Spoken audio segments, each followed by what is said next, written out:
University அணியினர் ரசிகர்கள் கலத்த கரவசோடும் கைதட்டி அணியை வரவேற்கிறோம். ரசிகர்கள் நல்ல கைதட்டுங்க. இறுதி போட்டியில இன்கம் டாக்ஸ் அணியினர் வருகிறார்கள். இன்கம் டாக்ஸ் சென்னை அணியினர் நமது ப்ரோ கபடி வீரர்கள் நிறைந்த விளையாட்டு வீரர்கள். இன்னும் சவுண்டு கம்மியா இருக்கு.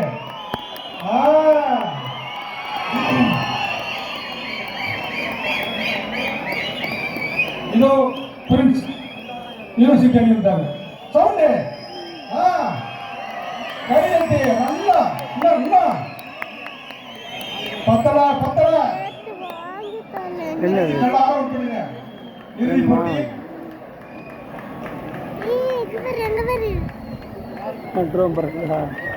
இன்கம் டாக்ஸ் சென்னை அணியினர், அதனைத் தொடர்ந்து பிரின்ஸ் யூனிவர்சிட்டி அணியினர்.